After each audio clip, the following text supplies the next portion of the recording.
David sat in the corner booth of the restaurant, picking at the edge of his napkin until it started to tear. His reflection in the window showed a man who looked 10 years older than his actual age. Dark circles, wrinkled shirt, hair that needed cutting 3 weeks ago. He checked his communicator for the 5th time in 2 minutes. Lily was fine. The babysitter had sent a photo 10 minutes ago.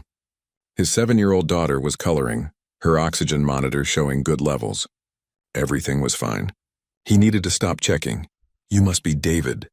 He looked up to find a dragon standing beside his table, not the small kind he had seen in documentaries. This one was tall, with bronze scales that caught the light from the restaurant's fake candles. Her wings were folded tight against her back and her eyes were the color of old gold. "Sarath?" he managed. "Yes." She sat down across from him with careful movements like she was worried about knocking something over. "Brill said you work in agricultural engineering." "I do. Hydroponics mostly." David put his communicator face down on the table. "You're a nurse?" "Burn ward. I work with patients from different species. The healing rates vary depending on biology." She picked up the menu, her claws clicking softly against the plastic. "Have you eaten here before?" "No, first time." The conversation died. David stared at his menu without reading it. Sarath ordered something that came raw, and he tried not to react when the waiter brought out what looked like uncooked meat. She ate it with precision, using her claws like utensils. "How old is your daughter?" Sarath asked. David blinked. "How did you know I have a daughter?" Brill mentioned it. "I hope that's all right." "She's 7. Lily." He found himself pulling up a photo on his communicator before he could stop himself. "She has a lung condition. Needs monitoring." Sarath leaned forward to look at the picture. "She's beautiful." His communicator buzzed. David grabbed it immediately, his heart jumping into his throat. The message from the babysitter made his stomach drop. Lily's breathing was getting difficult. Not emergency level yet, but she was scared and asking for him. "I'm sorry," David said, already standing up. "I have to go. My daughter needs me. Is she all right? I'm a medical professional. I can help, I can handle it." The words came out sharper than he meant them to. This was a mistake anyway. He was halfway across the restaurant before Sarath could respond. The guilt hit him as he rushed through the doors, but he pushed it away. Lily came first. She always came first. The medical wing of Station Harmony was busy as always. David had memorized the route months ago. He found Lily in their small quarters, sitting on her bed with the babysitter, hovering nervously beside her. His daughter's breathing sounded like she was trying to breathe through a straw. "Hey, sweetheart." David knelt beside the bed, pressing his hand against her forehead. "Bad breathing day?" "It hurts, Dad." Lily's voice was small and scared. "I know. Let's get you to the medical center." The pediatric emergency room was full. A tired-looking human doctor glanced at Lily's readings and shook his head. "It's not critical yet, Mr. Chen. We have 3 other emergencies ahead of you. Probably 3 hours wait." 3 hours? Look at her. "I'm sorry. Unless her oxygen drops below 85%, I can't bump her up the list." David wanted to argue. He wanted to shout. Instead, he carried Lily to the waiting area and sat down with her in his lap. She wheezed against his chest and he felt completely useless. "Mr. Chen?" He looked up to find Sarath standing in the doorway of the waiting room. She had changed into medical scrubs and her identification badge hung around her neck. "What are you doing here?" "I followed you. I work in this hospital." She came closer, her voice gentle. "May I examine her? I specialize in respiratory issues across different species. You don't have to do this. The date is over." "This isn't about the date." Sarath knelt down to Lily's level. "This is about a child who can't breathe properly." Lily looked up at her father with wide, scared eyes. David felt his resistance crumble. "Please." Sarath spoke quietly to the nurse at the desk, showing her credentials. Within minutes, they were in a small examination room. Lily stared at Sarath with the curiosity only a 7-year-old could manage despite her breathing problems. "Are you really a dragon?" Lily wheezed out. "I am." Sarath gently placed her clawed hand on Lily's back, closing her eyes. "I'm going to use my heat vision to see inside your lungs. It won't hurt." David watched as Sarath examined his daughter with a gentleness he hadn't expected. Her claws, which looked so dangerous, moved with impossible delicacy as she checked Lily's vital signs. "The medication dosage is wrong," Sarath said finally. "The atmospheric pressure on this station is different from Earth standard." Her doctor didn't adjust for it. "What?" It's a common mistake with human patients who move here. I'll adjust it now. Sarath prepared a new inhaler, explaining each step to Lily in simple words. This will help you breathe better, like opening a window when a room feels stuffy. Lily used the inhaler, and within minutes her breathing started to ease. The relief on her face made David's chest ache. Better? Sarath asked. Better. Lily smiled for the first time since he had gotten home. David sat down heavily in the chair beside the examination table. His hands were shaking. Thank you. You're welcome. I'm sorry about earlier. About the date. About everything. Sarath looked at him with those golden eyes. You're exhausted. I haven't slept properly in 2 years. The confession came out before he could stop it. How long has it been just you and Lily? Since my wife died. 2 years, 3 months, and 16 days. The room was quiet except for Lily's breathing, which was finally starting to sound normal. Sarath didn't offer empty sympathy. She just nodded like she understood. Your daughter needs regular monitoring, Sarath said. I'm going to leave my contact information with you. I have connections in the pediatric department. Let me help coordinate her care. I don't need charity. It's not charity. It's my job. I help people navigate medical systems. She wrote something on a card and handed it to him. Call me. After she left, David sat alone with his sleeping daughter. The card in his hand felt heavier than it should. 3 days passed before David used the contact information. He stared at the card so many times that the edges became worn from his fingers. Pride was a stupid thing when your daughter needed help. But letting someone in felt like opening a door he had sealed shut for a reason. The message he finally sent was short. Sarath's response came within an hour. She had arranged a consultation with a specialist who studied human respiratory conditions in non-Earth atmospheres. The appointment was scheduled for the next afternoon. Dr. Whistle was a moth person, elderly by their species standards, with soft gray fur and compound eyes that reflected the light. The doctor's office was warm and smelled like dried flowers. Lily sat on the examination table, swinging her legs and asking questions about everything she saw. Your daughter's lungs are trying to adapt to station atmosphere, Dr. Whistle explained, their voice soft and whistling. The treatment can be adjusted. There are breathing exercises that will help. With proper care, she can live a normal childhood here. David felt something in his chest loosen. Normal. What a word that was. Sarath sent me your daughter's records, Dr. Whistle continued. She has been researching human pediatric respiratory conditions. Very thorough research. After the appointment, David found Sarath waiting in the corridor outside. She was still in her scrubs, probably on a break from her shift. You didn't have to do this, David said. I know. Sarath fell into step beside him as they walked. Lily ran ahead, her breathing easier than it had been in months. But I wanted to. Over the next few weeks, Sarath appeared at odd moments. She brought coloring books from the hospital gift shop, left information about support groups for single parents in David's message box, and sent links to articles about managing childhood chronic illness. She never mentioned their failed date, never pushed for anything. She just showed up. Lily adored her.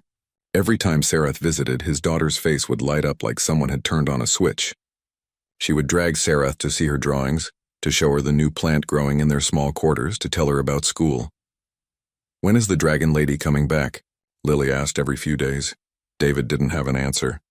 He didn't know what Sarath wanted or why she kept helping them. The confusion made him uncomfortable. He tried to maintain distance, but Sarath had a way of slipping past his defenses without seeming to try. You look worried, Brill said one day during their lunch break. The Centaurian was eating something that looked like blue paste and smelled worse. Is it Lily? She's better, actually. Much better. David pushed his food around his plate. It's complicated.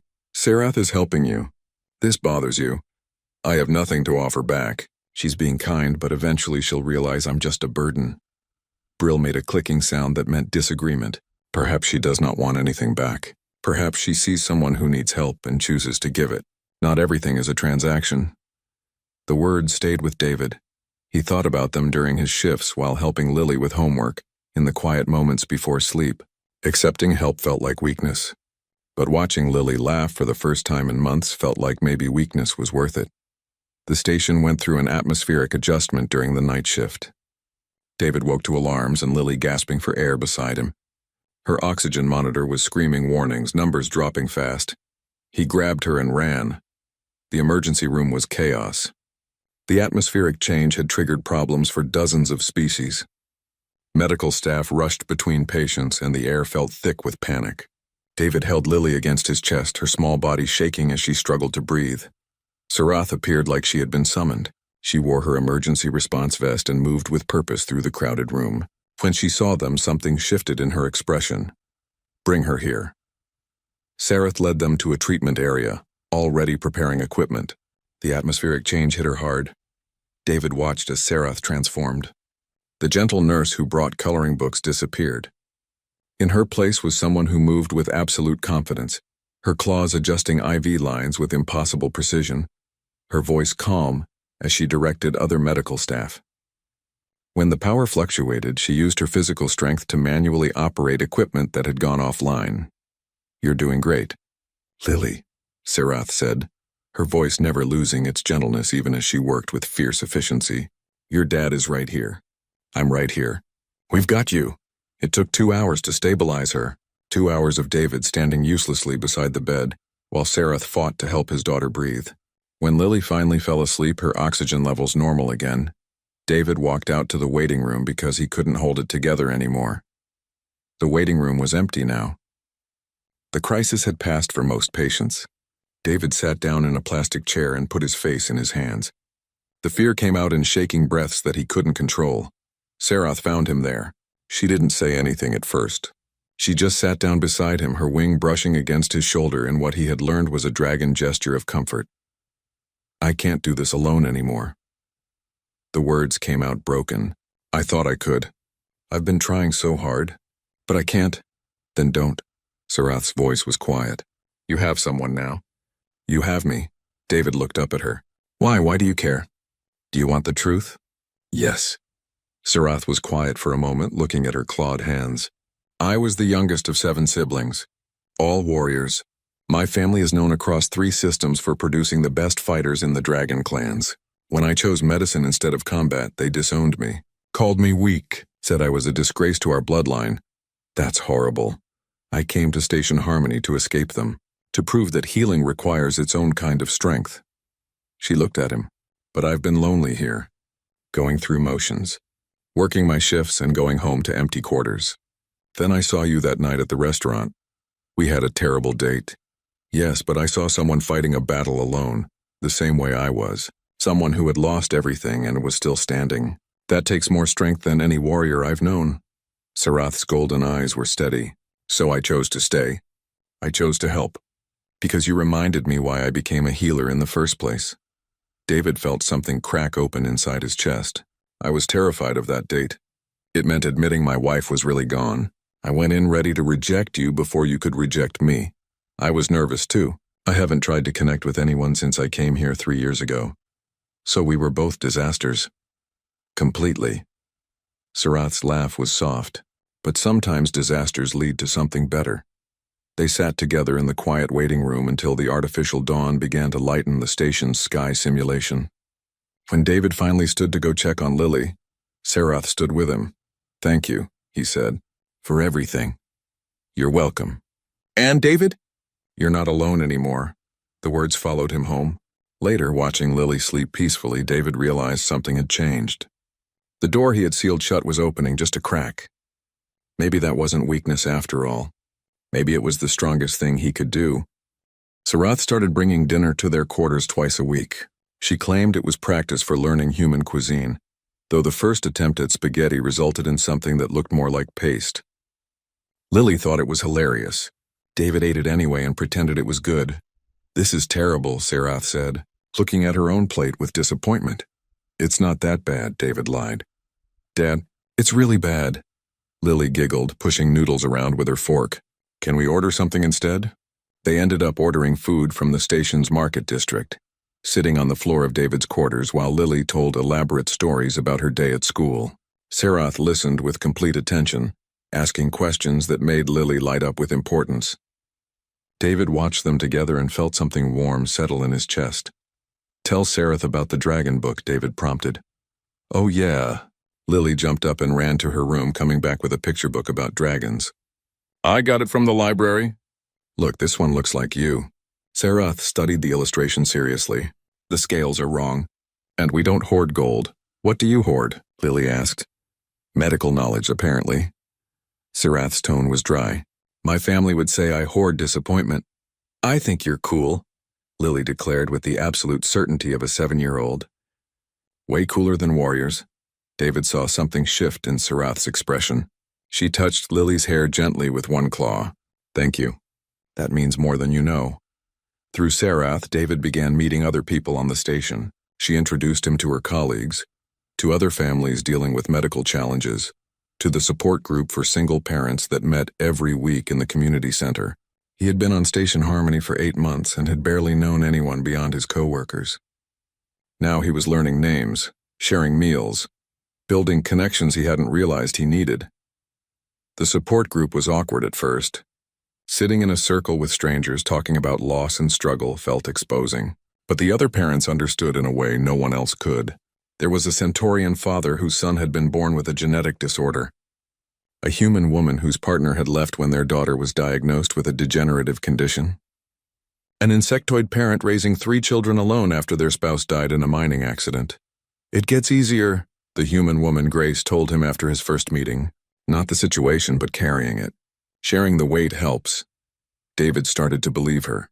With Sarath's help coordinating Lily's medical care and the support group giving him people who understood, the constant panic that had lived in his chest for 2 years began to ease. He could breathe again. At work, Brill noticed the change. You look less like you're being chased by death. Thanks, I think. I'm taking credit for this. The blind date was my idea. The blind date was a disaster. Yet here you are, functioning like a normal person. Clearly my plan worked. Brill's smugness was unbearable. David didn't argue. There was truth in it, even if not the way Brill meant. The disaster had brought Sarath into their lives. Without it, he would still be drowning alone. His supervisor called him into a meeting one afternoon. David went with the usual low-level anxiety that had become normal. Instead, he was offered a promotion. Better hours, better pay, more responsibility. The kind of position he had been qualified for before Lily's medical needs had made him turn down every opportunity. I can't take this, David said automatically. The hours are unpredictable and my daughter needs me. Actually, his supervisor said, looking at her datapad, someone from Pediatric Services contacted us, said your daughter now has coordinated care, and there's a medical childcare program that can accommodate her needs. Apparently you're cleared for flexible shifts. David knew exactly who had made those calls. When he asked Sarath about it later, she just shrugged. You were letting your career die because of logistics. I helped fix the logistics. That's different from charity. You're impossible. I'm efficient. She smiled, showing teeth that should have been terrifying but somehow weren't. Are you taking the promotion? Yes, thank you. Good. Someone has to pay for all these terrible cooking experiments I keep subjecting you to. They fell into a rhythm. David worked his new hours. Lily attended the medical childcare program where trained staff monitored her condition, and Sarath continued her shifts at the burn ward. They met for meals, for walks through the station's gardens, for quiet evenings in David's quarters while Lily did homework. It felt domestic in a way that should have scared David, but instead felt like coming home. One evening, David received a message that made his blood run cold. His late wife's parents wanted to visit. They lived on Earth and hadn't spoken to him since the funeral. The last conversation had been full of blame and anger. They had said terrible things about him taking their daughter away from Earth, about his failure to protect her. They want to see Lily, David said, staring at the message. I don't know what to do. Sarath sat beside him on the couch. Lily was asleep in her room, and the quarters were quiet except for the hum of the station's life support. What do you want to do? I want to tell them no. I want to protect Lily from their anger, but she deserves to know her grandparents. He put his head in his hands. I'm scared. Of what? That they're right. That I failed their daughter. That everything would have been better if I had kept her on Earth. Do you believe that? I don't know. The honesty hurt. Maybe. Sarath was quiet for a long moment. I can't tell you what to do. But I know Lily is thriving now. I know you love her with everything you have. And I know that fear isn't a good reason to deny her family. Will you be there when they visit? If you want me there, yes. But David, this is something you need to face, not hide from. She was right, and he hated it. David sent a reply agreeing to the visit. His in-laws would arrive in 2 weeks. 2 weeks to prepare for a confrontation he had been avoiding for over 2 years. Sarath didn't try to insert herself into the situation. She gave advice when asked, offered support, but made it clear this was David's burden to carry. He appreciated that more than he could say. The night before his in-laws arrived, David couldn't sleep. He stood in Lily's doorway, watching her breathe easily in her sleep. The oxygen monitor showed perfect levels. She had gained weight, her cheeks filling out with health he hadn't seen in months. She laughed now. She played. She was happy. Maybe that was enough. Maybe that proved something. Sarath found him there, having let herself in with the access code he had given her weeks ago. She stood beside him in the doorway, her presence solid and comforting. "Whatever happens tomorrow, you're not alone," she said quietly. "I know." And for the first time in 2 years, he really did. The next day brought his in-laws and all the complicated history they carried. But that night, David had Sarath beside him and Lily sleeping peacefully down the hall. It wasn't the family he had planned for. It was something different, something that might be better. David's in-laws looked older than he remembered. Patricia had more gray in her hair, and Robert moved with the careful stiffness of someone whose joints hurt. They stood in the arrival area of Station Harmony looking, lost among the crowd of alien species moving around. Them, Patricia, Robert. David's voice came out steadier than he felt. "David." Patricia's smile was tight. "Thank you for agreeing to see us." They went to a cafe in the civilian sector, neutral ground where Lily could play in the children's area visible through the clear walls. David watched his daughter climb on colorful equipment designed for multiple species, her laughter carrying across the space. "She looks good," Robert said. His voice was gruff. "Healthy, she is. Better than she's been in years." Patricia folded her hands on the table. "We owe you an apology. What we said at the funeral was unfair. We were grieving and we blamed you for something that wasn't your fault. The words should have felt like relief. Instead, they opened old wounds. I blamed myself too. I still do sometimes." "The shuttle accident wasn't your fault," Robert said. "The investigation cleared everyone. It was a mechanical failure, random and tragic. I took her off Earth. If we had stayed, she would still be alive. Maybe. Or maybe something else would have happened." Patricia reached across the table like she wanted to touch his hand, but stopped short. "We can't live in maybes. Rachel made her own choices. She wanted to come to the stations with you. She was happy." David felt something in his throat. "Was she? At the end?" "Yes." Patricia's eyes were wet. "She told us in her last message how much she loved this life, how proud she was of you, how excited she was about Lily. They talked for 2 hours, not about blame or anger, but about Rachel, about memories and grief and the hole she had left in all their lives. It hurt worse than the fight at the funeral, but it was a clean pain, the kind that meant healing. When Lily came over breathless and happy, Patricia cried. "You look so much like your mother." "I know. Dad shows me pictures." Lily climbed into David's lap unself-consciously. "Do you want to see my drawings? I draw a lot now." Over the next few days, David's in-laws stayed in guest quarters near his. They spent time with Lily, learning about her life on the station. The visits were sometimes awkward, often emotional, but never cruel. They were all trying, and that mattered. "Who's Sarath?" Patricia asked on the 3rd day. "Lily mentions her constantly. A friend. She's a nurse who helped coordinate Lily's care." "Just a friend?" David hesitated. "I don't know what we are." "Rachel would want you to be happy," Patricia said gently. "You know that, right? She wouldn't want you to be alone forever." The permission he hadn't known he needed felt like a weight lifting. When his in-laws left a week later, the goodbye was tearful but warm.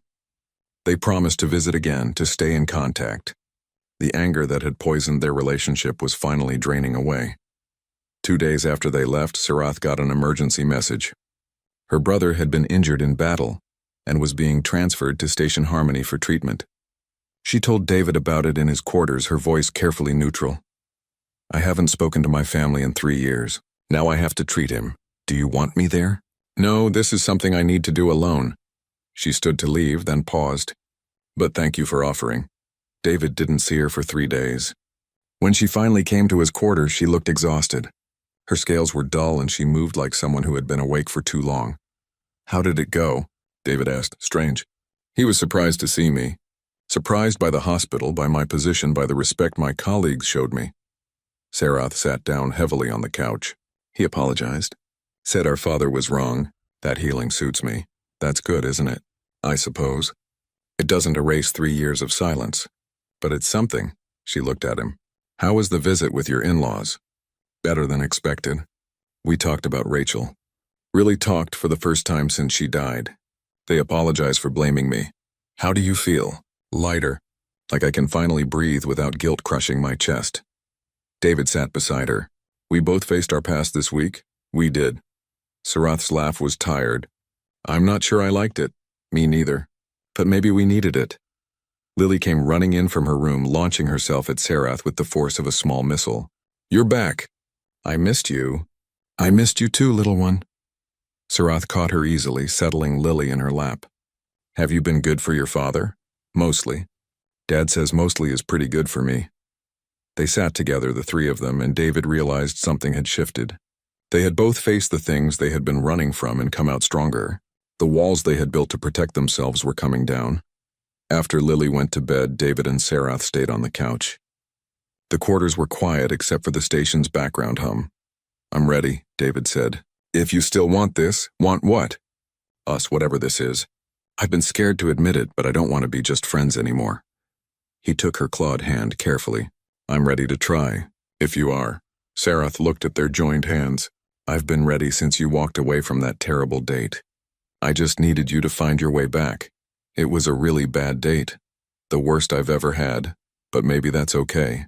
Maybe we needed to fall apart before we could build something real. Sarath leaned forward, her forehead touching his. It was a dragon gesture of intimacy he had learned from her. Yes, I think we did. When she kissed him, it was gentle and careful and perfect. David felt something in his chest that he hadn't felt in 2 years. Hope. Not the desperate kind that came from denial, but the real kind that came from choosing to move forward. They sat together in the quiet, building something new from the broken pieces of who they had been. Outside the window, the station's artificial stars glowed steady and bright. Inside, for the first time since Rachel's death, David felt like he was home. Sarath stayed that night, sleeping on the couch because it felt too soon for anything else. In the morning, Lily found them both there and declared it a sleepover. She insisted on making breakfast, which resulted in burned toast and Sarath teaching her the proper way to crack eggs. David watched his daughter learn cooking from a dragon nurse and thought about how strange his life had become. Strange and wonderful and nothing like he had planned. But maybe that was the point. Life didn't follow plans. It followed choices, and he was choosing this. Choosing them. Choosing to stop surviving and start living again. The station's hydroponics garden became their place. David worked there during his shifts, and on his days off he brought Lily and Sarath to walk among the plants.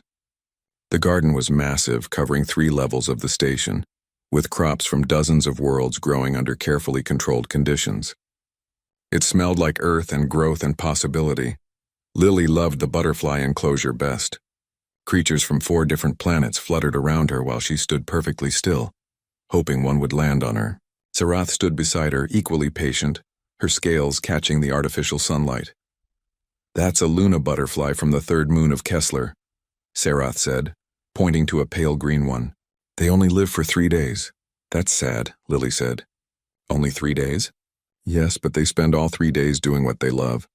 That's not so sad. David watched them from a few feet away, taking pictures on his communicator. Over the past 2 months, they had become a unit. Not rushing, not forcing, just naturally settling into each other's lives like pieces that had always been meant to fit together. Sarath had started staying over more often. She kept a spare uniform in David's closet, medical texts on the shelf, her favorite tea in the kitchen. The quarters that had felt empty for so long were full of life now. Full of their strange patchwork family. Dad, look, Lily squealed as a butterfly finally landed on her outstretched finger. I see it, sweetheart. Stay still. The butterfly stayed for just a moment before flying away. Lily watched it go with wonder on her face. Do you think it knew I was trying to be gentle? I think it felt safe with you, Sarath said. Some creatures are good at sensing kindness. They walked through the garden, Lily running ahead to examine new plants, David and Sarath following at a slower pace. Their hands found each other naturally now. Sarath's claws were careful against his skin, and David had learned the gesture of respect, running his thumb along her knuckles. "I got my performance review yesterday," David said. The supervisor was impressed. "Said I'm doing better work now than when I first transferred here. Because you're not drowning anymore. Because I have help." He squeezed her hand. "Because I have you. We help each other." Sarath paused to examine a flowering plant from her homeworld. "My supervisor noticed too. Said I'm more engaged with patients, more present." She asked what changed. "What did you tell her?" "That I found my family." The word hung in the air between them. Family. It felt right and terrifying at the same time. That night, after Lily was asleep, they talked about the future. Not in vague terms, but in real planning. Where they would live. How to combine their lives more officially, what it meant for Lily. "She's been calling me Aunt Sarath," Sarath said quietly. "I don't want to replace her mother. I would never try to do that. You're not replacing anyone. You're adding to what we have." David thought about how to explain it. "Rachel will always be Lily's mother. But that doesn't mean there's no room for you. What if she grows attached and then I fail? What if I'm not good at this?" "You're already good at this. Lily adores you. I adore you." David took her hand. "We're all figuring it out as we go." Sarath was quiet, her golden eyes reflecting the low light. "I want to make this official. Not just living together, but bonding. Both ways, human and dragon ceremonies." David's heart kicked in his chest. "Are you asking what I think you're asking?" "I want to be your partner. Officially, in every way that matters." She looked nervous, her scales shifting slightly. "If you want that too." "Yes?" The answer came without hesitation. "Yes, I want that." They kissed, and it felt like a promise. Like choosing each other deliberately and completely. Planning a bonding ceremony that honored both human and dragon traditions turned out to be complicated. Sarath explained the dragon ritual, which involved ritual scarring and flame blessing. David explained human marriages, with vows and rings and witnesses. They decided to do both, combining them into something unique. Brill was insufferable when they told him. "I knew it. I absolutely knew it. That blind date was genius." "The blind date was a disaster," David reminded him. "Irrelevant. The result is what matters. I'm taking full credit. You're impossible. I'm your best man," or whatever the dragon equivalent is. They chose the hydroponics garden for the ceremony. It felt right, having their bonding in the place that had become theirs. The guest list was small. Brill, Grace from the support group, Dr. Whistle, some of Sarath's colleagues from the burn ward, and a few other friends they had made. Patricia and Robert agreed to come, making the journey from Earth again. Lily took her role as flower girl with intense seriousness. She practiced walking slowly for a week, carrying a basket of petals from 6 different worlds. The night before the ceremony, David couldn't sleep. He stood in the garden alone, looking at the prepared space. Chairs were set up, decorations hung from the support beams, and everything was ready. Tomorrow he would bond with Sarath. Tomorrow they would become a family in every official sense. He heard footsteps and found Sarath approaching. She was supposed to be in her own quarters, following tradition, but neither of them was very good at following rules. "Couldn't sleep either?" she asked. "Too much thinking." They walked through the garden together, past rows of growing things, under artificial stars that had been programmed to show constellations from both Earth and Sarath's homeworld. "Are you nervous?" Sarath asked, terrified, happy, excited, all of it at once. David stopped walking. 2 years ago, I thought my life was over. I thought I would just exist, taking care of Lily until she grew up. I didn't think I could have this again. I didn't think I could have it at all. Sarath touched his face gently. My family said I was too soft for love, that I had given up my chance at a proper mate by leaving the warrior class. They were wrong. Yes, they were. They stood together in the quiet garden, on the eve of their bonding, and David felt complete in a way he hadn't known was possible. This wasn't the life he had planned. It was better. It was real and messy and built from broken pieces, but it was theirs. "I love you," David said. The words came easy now. "I love you too." Sarath's smile showed her teeth. "Even though our first date was terrible, especially because our first date was terrible, if we got to build this honestly, without pretending to be anything we weren't." The next day brought sunshine simulation and perfect weather. Lily walked down the aisle in the garden, dropping petals with careful precision. Patricia cried from the moment the ceremony started. Robert stood beside her with his hand on her shoulder, smiling. David and Sarath stood together under an arch made of plants from both their worlds. They spoke vows in both languages, exchanged rings made of station metal, and performed the dragon flame blessing that left a small, permanent mark on David's wrist. It hurt, but it was a good hurt, the kind that meant something lasting. When they kissed, officially bonded, the small crowd cheered. Lily ran up to hug them both, and David lifted her between them. The three of them stood together, a family by choice and love. 6 months after the bonding ceremony, their lives had settled into something that felt like permanence. The quarters they shared were bigger now, decorated with dragon art and human photographs side by side. Lily's room had glow-in-the-dark stars on the ceiling and drawings of dragons on every wall. The oxygen monitor still sat on her nightstand, but it rarely showed concerning numbers anymore. David woke to sunlight simulation filtering through the windows. Sarath was already awake, sitting on the edge of their bed and reading something on her datapad. Her scales caught the light bronze and beautiful. "Early shift?" he asked, his voice rough with sleep. "No. I'm reading about a new treatment protocol for cross-species burn care. Fascinating stuff." She set the datapad down and leaned over to kiss him. "Go back to sleep. You don't work until noon." "Can't. Today's the field trip." "Right. The agricultural center." Sarath smiled. "Lily has been talking about nothing else all week." David got up and started getting ready. The school had organized a trip to the agricultural levels where he worked, and Lily had demanded he give the tour personally. She wanted to show her classmates that her dad grew food for the entire station. Breakfast was cheerful chaos. Lily talked nonstop about what she wanted to show her friends, while Sarath made eggs and David attempted to pack lunches. They moved around each other with the ease of practice, a dance they had perfected over months of living together. "Don't forget to show them the tomatoes," Lily said, "and the weird purple things from that one planet, Kailash root. And they're not weird, they're nutritious." "They're weird, Dad."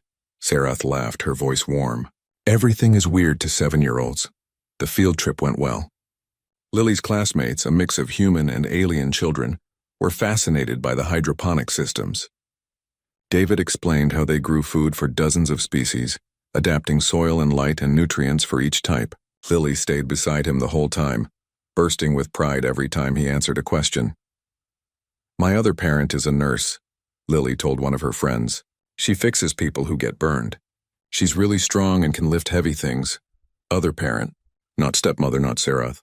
"Other parent." David caught Sarath's eye across the room, saw her expression soften at the words. They hadn't pushed Lily to call Sarath anything specific. She had found her own words for what they were to each other. After the field trip, David went back to work. His team was developing a new crop rotation system that would increase efficiency by 15%. The work was challenging and engaging, the kind of thing he had loved before everything fell apart. He was good at his job again. Better than good. Brill stopped by during the afternoon break. "I'm leaving next month." "What? Why?" "Transfer to the research station near Centauria Prime. They offered me a position I can't refuse." Brill's expression was pleased but sad. "I'll miss this place. Miss you and your family. We'll miss you too. You helped save my life, you know. That terrible blind date you set up." Finally, acknowledgement. "I should record this moment. Don't push it." They talked about Brill's new position, about keeping in touch, about how strange it would be without him. That night, David told Sarath about Brill leaving. They sat on their couch, Lily asleep in her room, and talked about change. "People leave. That's part of station life," Sarath said. "But we stay. We build something permanent." "Yes." David pulled her closer. "We do." The next week brought a message that surprised them both. Sarath's father wanted to visit, not to see her brother who had long since healed and returned home, but to see Sarath specifically. "I don't know if I'm ready for this," Sarath admitted. "What if he's come to tell me I'm still a disappointment?" "Then I'll tell him he's wrong." David kissed her forehead. "But maybe give him a chance. People can change." Sarath's father was enormous, even for a dragon. His scales were darker than Sarath's, almost black, and his presence filled any room he entered. He met them in one of the station's large conference rooms, the only space that could comfortably fit him. "Daughter?" His voice rumbled. "Father?" Sarah stood straight, but David could see the tension in her shoulders. "I came to apologize. I have been a fool for 3 years. Your brother told me of your work here, of the lives you've saved, of the respect you command." The old dragon looked uncomfortable, like apologies were foreign to him. "I was wrong to reject you. Wrong to call your choice weakness. Healing is not weakness. It is strength I did not understand." Sarath was quiet for a long moment. "Thank you. That means more than you know. Will you introduce me to your family? Your mate spoke to me through official channels. He said if I came only to hurt you, I would answer to him." There was something like respect in the old dragon's voice, bold for a human. "That's David." Sarath's laugh was shaky. "And yes, I'll introduce you." Meeting Lily was what finally broke through her father's reserve. The little girl showed no fear, running up to the massive dragon with complete trust. "You're even bigger than Sarath. Can all dragons breathe fire? What's your name?" "I'm Lily." David watched his father-in-law crouch down to Lily's level, saw something soft enter the old warrior's eyes. "I am Corin, and yes, all dragons can breathe fire. Would you like to see?" "Yes." They spent the afternoon in the conference room. Corin performed small fire demonstrations that delighted Lily. He told stories of the dragon homeworld, of warrior culture that even Sarath hadn't heard. He listened to Lily talk about her life, her school, her other grandparents on Earth. Before leaving, Corin spoke to David and Sarath privately. "You have built something strong here. Different from our traditions, but strong nonetheless. I would be honored if my grandchild would visit the homeworld someday. Learn of her dragon heritage. Lily would love that," David said. "When she's older and her health is more stable."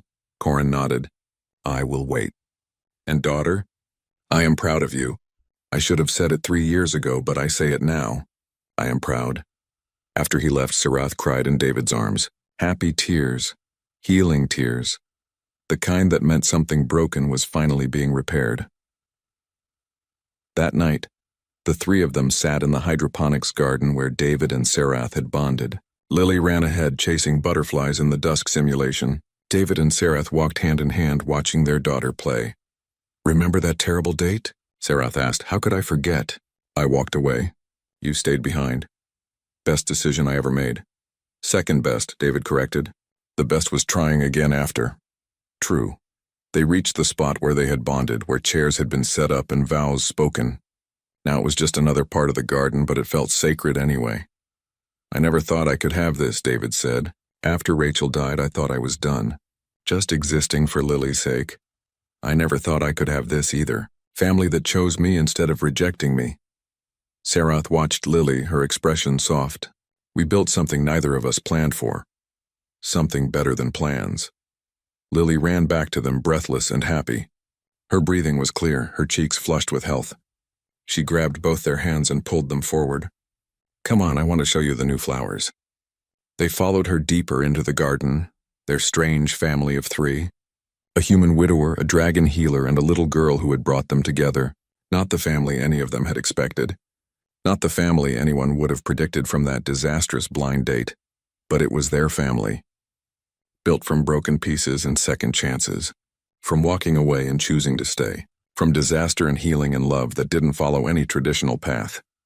David looked at Sarath, saw her watching Lily with complete devotion. He thought about that night in the restaurant, how he had fled from connection. How Sarath had followed anyway, had seen past his fear to the person drowning underneath. The blind date had fallen apart. He had walked away. But Sarath had stayed behind, and in staying had saved them all. They had built something real from the rubble. Something lasting, something like home.